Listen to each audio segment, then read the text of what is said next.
இன்னும்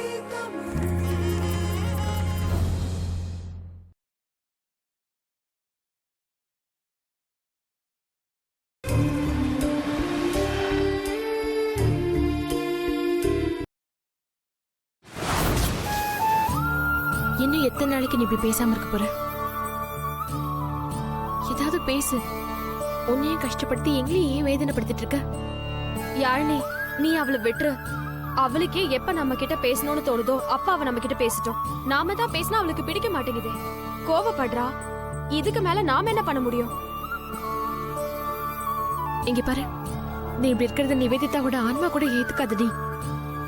சாவு வீட்டுக்கு போயிட்டு வந்தா குளிக்காம உள்ள வர மாட்டோம். சாவு வீட்டுக்கு போட்டு போன துணிய துவைக்காம தொட மாட்டோம். அதுக்கெல்லாம் என்ன அர்த்தம் தெரியுமா? செத்து போனவங்கள மண்ணுல புதைக்கிற மாதிரி அவங்க நினைவே மனசுல புதைச்சிடணும். அஸ்திய கடல்ல கரைக்கிற மாதிரி அவங்க நினைவே மனசுல கரைச்சிடணும். அக்கா, நிவேதாவோட இழப்ப என்னால மறக்க முடியலக்கா.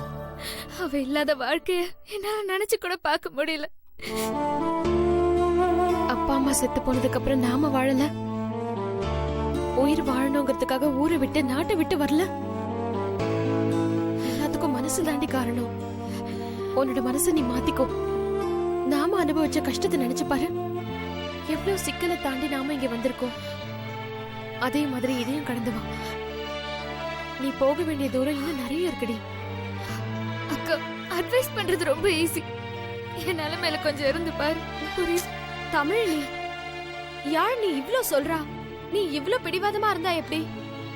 அப்படி இல்ல தமிழினி, உன்னை பார்க்கவே எங்களுக்கு கஷ்டமா இருக்கு. நிவேதிதா எங்கேயும் போல, நம்ம எல்லாரும் கூட தான் இருக்கிறான்னு நினைச்சுக்குவேன். எல்லாமே சரியா போயிரும். உண்மைதான், நிவேதிதா என் கூட தான் இருக்கா. யார் இல்லன்னு சொன்னா? இப்படி எல்லாம் பேசாதடி. நீ நிவேதிதா மேல அளவு கடந்து பாசத்தை வச்சுட்ட. உன்னோட பிரச்சனைக்கு அதுதான் காரணம். நமக்கு சொந்தமான நாடு நமக்கு வேணும் நாம நினைச்சோம். அதுக்காக நடந்த போராட்டத்துல நிறைய இழந்துட்டோம். நாம மட்டும் ஆசை வச்சா போதாதுடி. நாம ஆசைப்பட்டது நமக்கு கிடைக்கிறதுக்கு நமக்கு அதிர்ஷ்டம் வேணும்.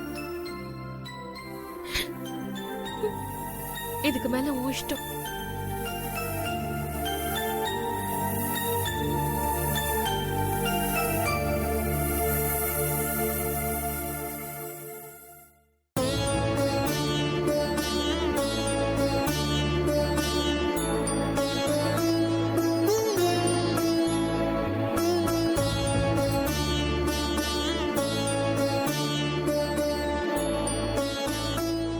யாழினி, என்னாச்சு? என்ன சொன்னாலும் கேட்கவே மாட்டேங்கிறா. நான் என்னதான் பண்றது? நான் தமிழினி பத்தி கேக்கல, உன்னை பத்தி தான் கேக்குறேன். ஏன்? எனக்கு என்ன? உன்கிட்ட கொஞ்ச நாளா நிறைய மாற்றங்கள் தெரியுது. அதெல்லாம் ஒண்ணும் இல்ல. இங்க பாரு, நானே உன்கிட்ட கேட்கணும்னு தான் இருந்தேன். நீ முன்ன மாதிரியே இல்ல. உனக்கு இப்ப என்னதான் பிரச்சனை? அதெல்லாம் ஒண்ணும் இல்ல. நான் கேட்டது உனக்கும் கதிருக்கும் என்ன பிரச்சனைன்னு. முன்ன மாதிரி நீ லாரி ஷெட்டுக்கு போறதே இல்ல. என்ன கதிர் கூட ஏதாவது சண்டையா? நான் எதுக்கு காரணமே இல்லாம லாரி ஷெட்டுக்கெல்லாம் போகணும்? ஏன் இதுக்கு முன்னாடி எல்லாம் காரணத்தோட தான் போனியா என்ன? எதுவா இருந்தாலும் வெளிப்படையா பேசி ஆழ்னி. உனக்கு நான் சப்போர்ட் பண்றேன். என்ன நீ புரிஞ்சுக்கோ. உனக்கு என்ன பிரச்சனையா இருந்தாலும் என்கிட்ட சொல்லி ஆழ்னி, நான் அதை தீர்த்து வைக்கிறேன். கதிர் ஏதாவது சொன்னாரா? இல்ல. இங்க பாரு, நம்ம எல்லார்கிட்டயுமே வெளிப்படையா இருக்கணும்னு அவசியம் இல்ல. ஆனா ஒருத்தர் கிட்டயாவது மனசுல இருக்கிறத சொல்லணும். நம்மள பத்தி மத்தவங்க எடை போட கூடாதுங்கிறது சரிதான். அதுக்காக நெருக்கமானவங்க கிட்டயே நம்ம விஷயத்த மறைக்கிறது தப்பு யாழினி. நான் உன்கிட்ட எவ்வளவு வெளிப்படையா இருக்கேன். என் மனசுல இருக்கிறதுல எவ்வளவு வெளிப்படையா சொல்லிட்டு இருக்கேன். அதெல்லாம் நான் உன்னை நம்பி தானே சொல்றேன். அதே மாதிரிதான் நீயும் இருப்பேன்னு நினைச்சேன். ஆனா நீ என்ன நம்பலல்ல. இது பாரு, இப்போதைக்கு நீங்க என்கிட்ட எதுவும் கேட்காத. சொல்லக்கூடிய மனநிலைமையில நான் இல்ல. நேரம் வரும்போது நானே உன்கிட்ட வந்து சொல்றேன். ப்ளீஸ்.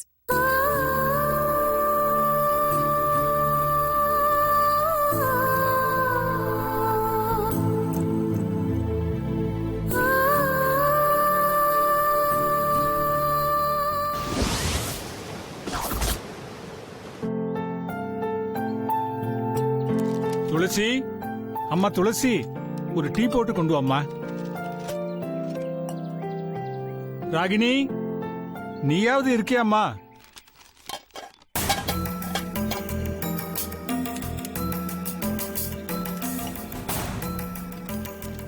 ராகினி தான் கல்யாணம் முடிஞ்சு போயிட்டாளே, ஞாபகம் இல்லாம கூப்பிட்டோமோ? இவ வேற இப்படி முறைக்கிறாளே, என்ன ஆட்டம் ஆடப்போறாளோ? இந்தாங்க. ஏன் மகளை கூப்பிடுவீங்க, மருமகளை கூப்பிடுவீங்க, உங்க பொண்டாட்டியை கூப்பிட மாட்டீங்களோ? இல்ல துர்கா. முதல்ல இதை புடிங்க. நீங்க என்ன நினைக்கிறீங்கன்னு எனக்கு தெரியுது. உங்களுக்கு ஒரு டீ குடுக்க கூட தகுதி இல்லாதவளா போயிட்டனா? அப்படியெல்லாம் இல்லடி. இத பாருங்க, நீங்க என்ன நினைக்கிறீங்கன்னு எனக்கு தெரியுங்க.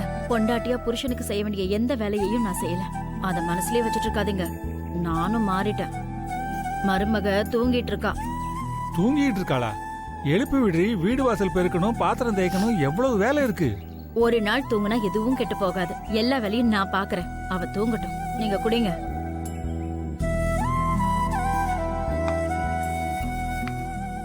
இதையே அங்க வச்சுட்டு வந்து இங்க உட்காந்துட்டு இருக்கீங்க. இந்த கம்ப அங்க எங்கன்னு வச்சுட்டு உங்களுக்கு ஏதாவது நாச்சுன்னா அப்புறம் யார் பாக்குறது? இத புடிங்க. பார்த்து நடந்து போங்க. என்ன மாறிட்டேன்றா? இவ்வளவு நம்புறதா இல்ல?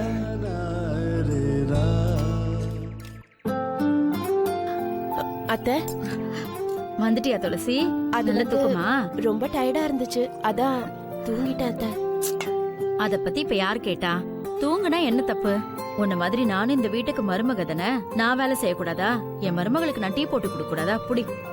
இல்ல அத்தை, உங்களுக்கு எதுக்கு தேவையில்லாத சிரமம்? இதுல என்னம்மா சிரமம்? கல்யாணம் ஆன நாள்ல இருந்து உனக்கு பண்ணாத கொடுமை பண்ணிட்டேன். 7 ஜென்மத்துக்கும் அந்த பாவம் என்ன சும்மா விடாதுமா. மிச்சம் இருக்கிற காலத்திலயாவது புண்ணியத்தை நான் தேடிக்கிறேம்மா. ஏன் அத்தை, ஏன் இப்படி பெரிய பெரிய வார்த்தையெல்லாம் பேசுறீங்க? என்ன திட்டுறதுக்கும் கண்டிக்கிறதுக்கும் உங்களுக்கு எல்லா உரிமையும் இருக்கு அத்தை. நானும் உங்க மக மாதிரி தானே. மக மாதிரி இல்லம்மா, நீ எனக்கு மகளே தான். நான் பெத்த பெண்ணை தூக்கி எறிஞ்சிட்டு போயிட்டான். எப்படிலாம் நான் அவளை வளர்த்திருப்பேன். ஆனா அவளுக்கு இந்த குடும்பத்தோட மானம் பெருசா தெரியல. நான் உன்னை எப்படி எல்லாம் கொடுமைப்படுத்தி இருக்கேன். ஆனா நீ நம்ம குடும்ப மானத்தையே காப்பாத்திட்டம்மா. இப்பதான் உன்னோட அருமை எனக்கு புரியுது. ராகினி என்னை விட்டு போனதும் சகலமும் என்னை விட்டு போன மாதிரி இருந்தது. போனா போறா விடு. போனவளை பத்தி எனக்கு என்ன கவலை? இங்க இருக்கிறவங்க எல்லாம் நல்லவங்களா இருக்கீங்கம்மா, அதுவே எனக்கு போதும். அத்தை, ஏன் இப்படி பேசிட்டு இருக்கீங்க அத்தை? நீங்க வருத்தப்படாதீங்க. ராகினி தான் சொந்த மாமா மகனை தானே கல்யாணம் பண்ணிருக்கா.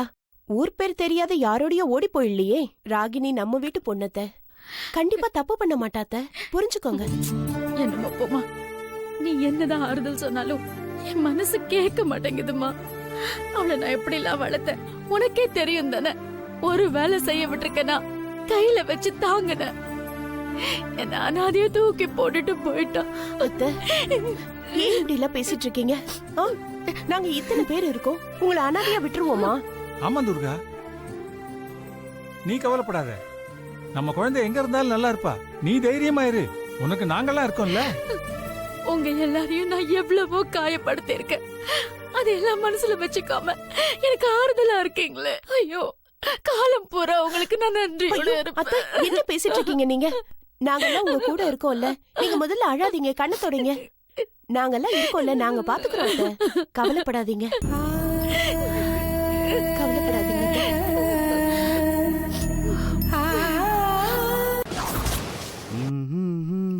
மூலிக வாசம் நிறைஞ்ச மௌனம் நீ பாடும் கீதம். பௌர்ணமி நிலவு பனி விழும் காடு ஒத்தையடி பாத உன் கூட போறேன். அக்கா, மியூசிக் கிளாஸ்லாம் எப்படி போயிட்டு இருக்கு? இன்ட்ரெஸ்டிங்கா போயிட்டு இருக்குக்கா, நல்லா இருக்கு.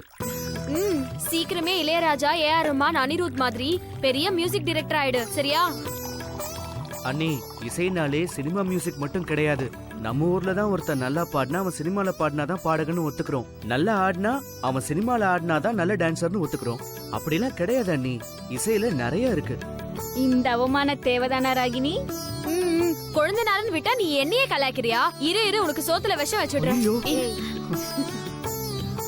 சரி யாழ், நீ ஏன் தமிழ் நீ தூங்கிட்டே இருக்கா? டாக்டர் கொடுத்திருக்க மருந்து அவ சாப்பிட்டிருக்கா. நல்ல தூக்கம் வரும்னாங்க. இப்போதைக்கு ட்ரீட்மெண்ட் அதுதான். சரி, நீ எதுக்கு அந்த மாத்திரையை போட்ட? ஏய், நான் எதுக்கு அந்த மாத்திரையை போடுறேன்? அப்போ நீ முன்ன மாதிரியே இல்லையே. லாரி ஷெட்டுக்கு போற ரூட்ட மறந்த மாதிரில இருக்கு. ஹைவேல போயிட்டு இருந்த உன் லாரி இப்போ ஒன் வேல எல்லாம் போயிட்டு இருக்கு. சும்மா இரு. யாழினி, வாங்க. வாங்கம்மா, எப்படி இருக்கீங்க? ஏதோ இருக்கேம்மா. வாங்க, உட்காருங்க.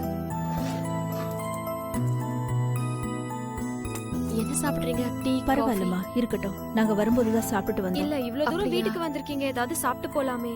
சாப்பிடறதுக்கு என்னம்மா, இன்னொரு நாளைக்கு சாப்பிடுறோம். ஆமா, தமிழினி எங்க?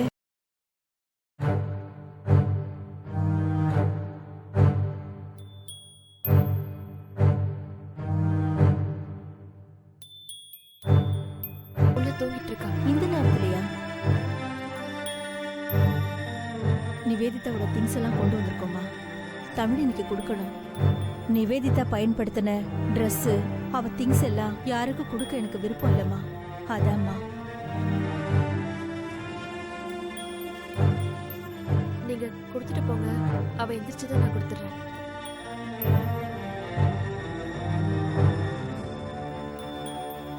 நாங்களே தமிழினியை பார்த்து கொடுத்துட்டு போறோம்மா. வேணா அவ தூங்கி எழுந்திருக்கட்டும், நாங்க வெயிட் பண்றோம்.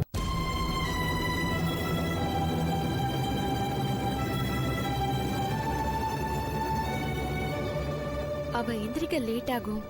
மாத்திரை போட்டு தூங்குறா. மாத்திரையா? எதுக்குமா?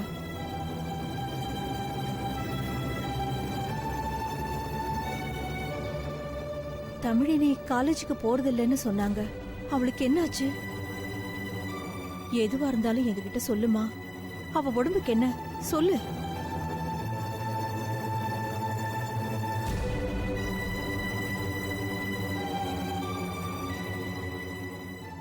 உடம்புக்கு ஒண்ணும் இல்ல, மனசுக்கு தான். ஐயோ, கொஞ்சம். மனசுக்கா? என்னாச்சு யாழினி, ஏன் அழற? எங்க குடும்பத்துல யாரும் பெரிய படிப்பெல்லாம் படிக்கல. தமிழினி நல்லா படிக்கணும் நாங்க எல்லாரும் ஆசைப்படுறோம். அதுக்கு என்னம்மா, தமிழினி நல்லா படிக்கிற ஸ்டூடெண்ட் தானே, கண்டிப்பா ஃபர்ஸ்ட் மார்க் எடுப்பா. அப்படிதான் நாங்களும் நினைச்சிட்டு இருந்தோம். ஆனா நிவேதிதா இறந்ததுக்கு அப்புறம் அவகிட்ட நிறைய மாறுதல் இருக்கு. நிவேதிதா நினைப்பிலேயே இருக்கா. எங்கேயோ வெறிச்சு பார்த்துக்கிட்டு தனக்குள்ளேயே பேசிட்டு இருக்காமா. எங்களுக்கெல்லாம் ரொம்ப பயமா இருக்கு. அதான் டாக்டர் கிட்ட கூட்டிட்டு போனோம். நிவேதிதாவை பத்தின ஞாபகமே அவளுக்கு வரக்கூடாதுன்னு சொல்றாங்க. கொஞ்ச நாளைக்கு வீட்லயே இருக்கட்டும், காலேஜுக்கு அனுப்ப வேண்டாம்னு சொல்றாங்க. நிவேதிதாவை ஞாபகப்படுத்துற மாதிரி எதுவும் அவ கண்ணுல பட வேண்டாம்னு சொல்றாங்க. இங்க பாருங்க, நான் சொல்றேன்னு தப்பா எடுத்துக்காதீங்க. எங்களுக்கு எங்க தமிழினி வேணும். பழைய தமிழினியா வேணும். அதுக்கு நிவேதிதா கிட்ட இருந்து அவளை பிரிக்கணும். ப்ளீஸ், எங்களை தப்பா எடுத்துக்காதீங்க, புரிஞ்சுக்கோங்க. வா, நம்ம கிளம்பலாம். ஒரு நிமிஷம் இருங்க. இங்க பாருமா, உன் வேதனை எனக்கு புரியுது. ஒரே ஒரு முறை நான் தமிழினிய பார்த்துட்டு போயிடுறேம்மா. அவளுக்கு தெரிய வேண்டாம், அவ தூங்கட்டும். சத்தமே இல்லாம ஒரே ஒரு முறை அவ முகத்தை மட்டும் நாங்க பார்த்துட்டு போயிடுறோம்மா. ப்ளீஸ்மா, ப்ளீஸ்மா. சரி, வாங்க.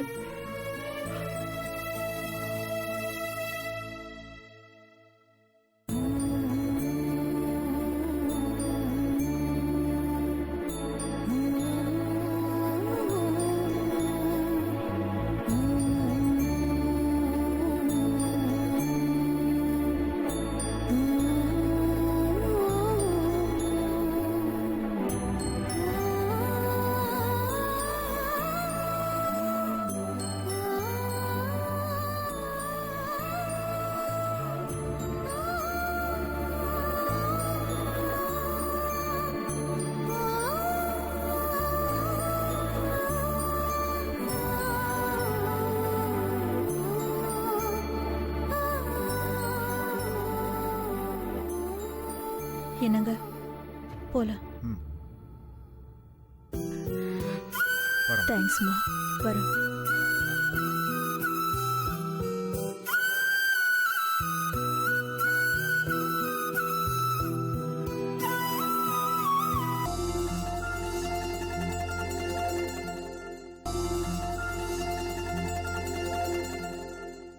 ராகினி, அண்ணி வாங்க அண்ணி, எப்படி இருக்கீங்க? நல்லா இருக்கேன். ஆமா, நீங்க எல்லாம் வீட்ல இருக்கிற மாதிரி தெரியல, வெளியில ஒரு சத்தத்தையும் காணோம். இல்ல தமிழினி உள்ள தூங்கிட்டு இருக்கா, அதான் மெதுவா பேசிட்டு இருந்தான். ஆமா, கௌதம் எங்க? அவன் மியூசிக் கிளாஸ் போயிருக்கான். ஓ, ஆமா, நீ எப்படி இருக்க செல்வி? நல்லா இருக்கு. செல்வா இப்ப லண்டன் போறாரு. அவர் போறாரு போவாரு போய்கிட்டே இருக்காரு. ஆமா, நீ என்ன பிறந்த வீட்டை டோட்டலா மறந்துட்டியா? நீ என்ன பண்ணுவ? நாத்தனார் கொடுமை இருந்தா மூக்க சிந்திக்கிட்டு அங்க வந்திருப்ப. யாழினி தான் அந்த விஷயத்துல சுத்தமா வேலைக்கு ஆக மாட்டாளே. பாத்தியா யாழினி, நான் வந்து இவ்வளவு நேரம் ஆச்சு, அம்மா எப்படி இருக்காங்கன்னு ஒரு வார்த்தை கேட்டால பாத்தியா? சுத்தமா மாறிட்டா. அண்ணி, உங்க அத்தை கொடுமைப்படுத்தினா நீங்க தாங்கிக்கலாம், எனக்கு என்ன தலையெழுத்தா? என் புருஷனை மதிக்காதவங்க யாரையும் நான் மதிக்க மாட்டேன், எங்க அம்மாவா இருந்தாலும் சரி. ஏய், அத்தை முன்ன மாதிரி இல்லடி, ரொம்ப மாறிட்டாங்க. அவங்க பாக்க போடுறாங்களே அந்த பிராண்ட் வேணா மாறும், ஆனா அவங்க மாற மாட்டாங்க. உண்மையாதான் சொல்றேன் யாழினி, நீ வேணா வீட்டுக்கு வந்து பாரு. அத்தை இப்ப ரொம்ப நல்லா மாறிட்டாங்க, என்ன ரொம்ப நல்லா கவனிச்சுக்கிறாங்க. எனக்கே ஒரு அம்மா கிடைச்ச மாதிரி இருக்கு. கேக்க நல்லா இருக்கு, ஆனா இதெல்லாம் எத்தனை நாளைக்கு? ராகினி, துளசி அக்கா சொல்றத பார்த்தா அத்தை மாறிட்டாங்க போல தெரியுதே. ஆமா யாழினி, என்னைய தலையில தூக்கி வச்சுக்கிட்டு கொண்டாடிட்டு இருக்காங்க. இவள புருஷன் கூட அனுப்பி வைய, ஒரு தடவை வந்து பாக்கட்டும். நானா போக வேண்டாம்னு சொன்னேன், இந்த விஷயத்துல அவதான் வைராகியமா இருக்கா. ஏய், பெத்த தாய்கிட்ட என்னடி உனக்கு வைராகியம்? நீ ஒரு தடவை வந்து பார்த்தா எல்லாம் சரியா போயிடும். சொந்தம்னா சண்டை சச்சரவு எல்லாமே இருக்கதான் செய்யும். ஏய் யாழினி, இவதான் சின்ன பொண்ணு, இவளுக்கு எதுவும் தெரியாது. நீயாவது அவளுக்கு எடுத்து சொல்லி புரிய வைக்கலாம்ல. ஆமா, யானி கல்யாணம் பண்ணி 10 குழந்தை பெத்துட்டா, அவளுக்கு எல்லாம் தெரியும். கொஞ்சம் அடங்குறியா? இந்த விஷயத்துல நீதான் இறங்கி வரணும், புரியுதா? ஏன் புருஷனை மதிக்காத உங்க வீட்டுக்கு நான் எதுக்கு நீ வரணும்?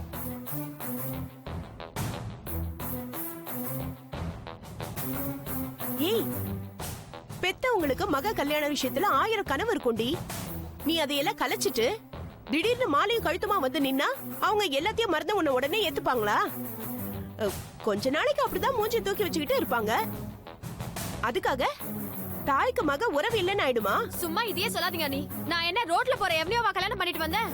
என் அத்தை மகன் எனக்குன்னு பிறந்தவரை தானே கல்யாணம் பண்ண. கரெக்ட் தாண்டி, மாப்பிள்ள தெரிஞ்சவர் தான். ஆனா கல்யாணம் ரகசியமா தானே நடந்துச்சு. அண்ணி, வல வலன்னு பேசிட்டு இருக்காதீங்க. என் அம்மா வந்து நான் பார்க்க மாட்டேன்.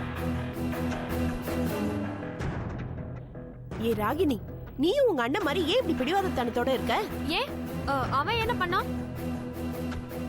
அவருக்கு என்ன, ஹாஸ்பிட்டல்ல நடந்த பிரச்சனைக்கு அப்புறம் ரொம்ப உடைஞ்சு போயிட்டாரு. அவர் பலவீனம் வெளியில தெரிஞ்சதுனால அவமானமாவும் போயிடுச்சு. வீட்டுக்கே வரதில்ல, ஹோட்டல்லே தங்கிக்கிறாரு. வந்தாலும் யார்கிட்டயும் பெருசா பேசிக்கிறது இல்ல. அத்தையும் அவரை நினைச்சே மனசு ரொம்ப வருத்தப்பட்டு இருக்காங்க. அவன் திருந்தவே மாட்டானா அண்ணி? உங்களை நினைச்சாதான் இப்ப எனக்கு கஷ்டமாவே இருக்கு. ராகினி, அத்தை என்னை எப்படி எல்லாம் கொடுமைப்படுத்தினாங்க, எப்படி எல்லாம் என்ன குத்தி காட்டினாங்க. இன்னைக்கு அவங்களே மாறிட்டாங்க. மருமகளா கூட இல்ல, என்ன மகளா பாத்துக்கிறாங்க. அவங்கள கம்பேர் பண்ணா உன் அண்ணன் எல்லாம் ஜுஜுபி. அவரும் சீக்கிரமா மாறிடுவாரு, எனக்கு அந்த நம்பிக்கை முழுசா இருக்கு. உண்மைதான், நம்பிக்கைதான் வாழ்க்கை. அதை மட்டும் நாம இழந்துடக்கூடாது.